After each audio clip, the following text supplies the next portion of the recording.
নমস্কার বন্ধুরা, কেমন আছো সবাই? আশা করি সবাই ভালো আছো। আর তোমাদের এত এত ভালোবাসায় আমরাও অনেক অনেক ভালো আছি বন্ধুরা।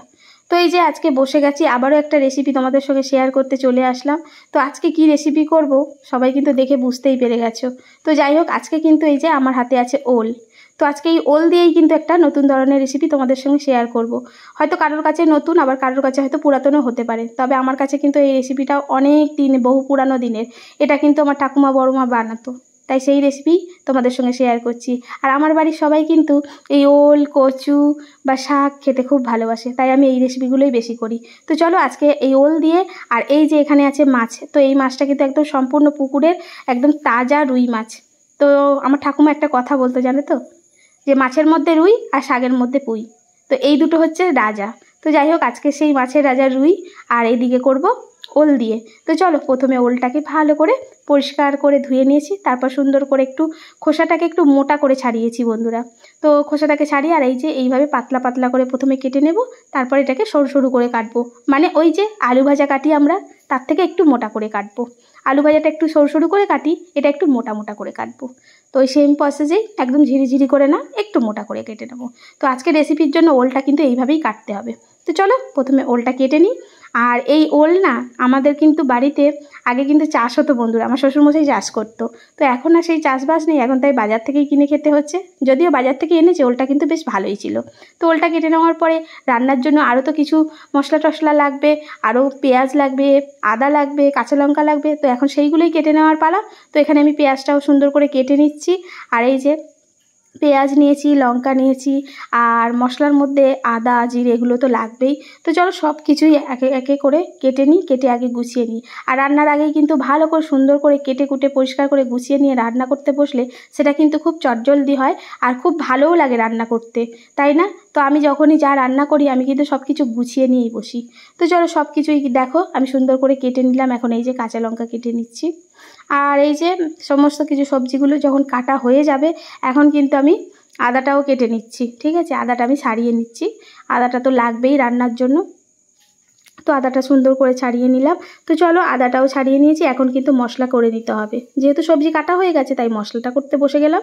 তো আমি এই যে শিলেতে মশলা নিয়ে নিয়েছি, এখানে নিয়েছি আদা একটুকুনি, আর অল্প করে একটু জিরে নিয়েছি। তো আজকে এই দিয়েই কিন্তু, এই মশলা দিয়েই রান্নাটা করব। তো চলো সুন্দর করে আদা আর জিরেটা বেটে ফেলি। আর আমার ঠাকুমা একটা কথা বলতে কি জানো, মশলা যত হবে চন্দন তবেই হবে সুন্দর ব্যঞ্জন। তো যাই হোক, মশলা রন্ধন, যাই হোক রন্ধন।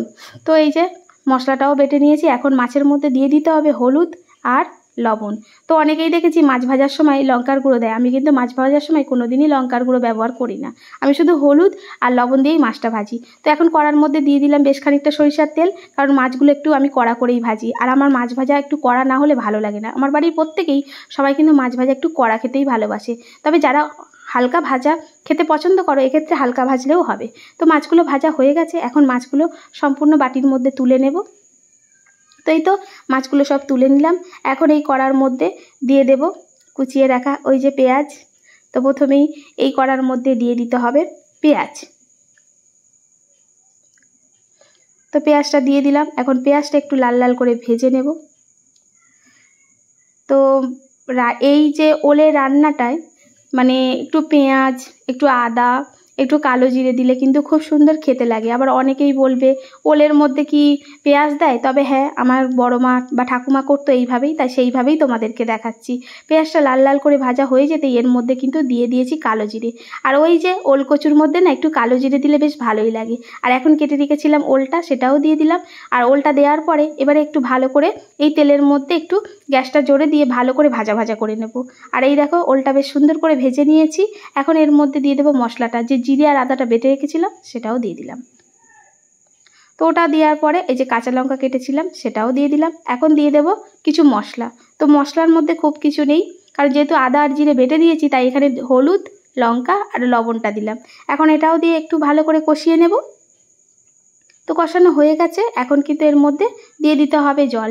আর জলটা কিন্তু আমি গরম জলই ব্যবহার করছি, এখানে কিন্তু ঠান্ডা জল ব্যবহারটা না করাই ভালো। ওলকচুর মধ্যে গরম জল ব্যবহার করলে যদি কিটোয় সেটা কিন্তু আর কিটোবে না, তারপরেও কিন্তু তরকারিটা ভালো স্বাদ হয়। তো এই যে এখন ঢাকা দিয়ে দিলাম ওলটাকে সেদ্ধ হওয়ার জন্য। তো মিনিট 6 মতন ঢাকা দিয়েছিলাম, এখন এই যে ঢাকনাটা খুলে দেখব ওলটা সিদ্ধ হয়েছে কিনা। তো চলো তো এই যে ওলটা কিন্তু সম্পূর্ণ সিদ্ধ হয়ে গেছে আর ওলগুলো বেশ সুন্দর গলে এসছে বন্ধুরা। তো এখন এর মধ্যে দিয়ে দেব এইবারে মাছটা ভেজে রেখেছিলাম, সেই মাছটাই দিয়ে দিচ্ছি। আর মাছটা দেওয়ার পরে এর মধ্যে কিন্তু আর কিছু করব না, এটাকে কিন্তু আরও 5 মিনিট মতন ফুটিয়ে নেব। তো চলো প্রথমে মাছগুলো দিয়ে দিই। আর এইবারে কিন্তু গ্যাসের আঁচটা কিন্তু জোরে রাখতে হবে। আর তোমরা যে যেমন ঝোল পছন্দ করো সেই অনুযায়ী কিন্তু ঝোলটা রাখতে পারো, নাহলে ঝোলটা একটু মরিয়ে দিতে পারো। তো আমি একটু হালকা রাখলাম, তো এইভাবেই রাখবো। তো হয়ে গেছে কিন্তু আমার সম্পূর্ণ ওল দিয়ে মাছের ঝোল। কি বন্ধুরা কেমন লাগছে দেখতে?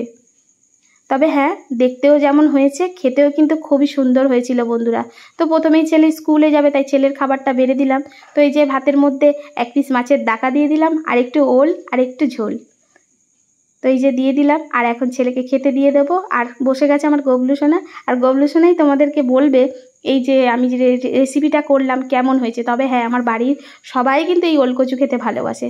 আর এই দেখো আমার গবলু সোনার মুখ দেখলেই তোমরা বুঝতে পারবে এই রান্নাটা কিন্তু খুব সুন্দর হয়েছে।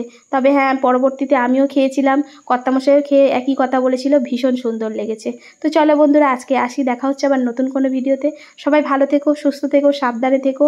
আর অবশ্যই যারা আমার ভিডিও দেখছো ভালো লাগলে একটা করে লাইক দিতে ভুলো না।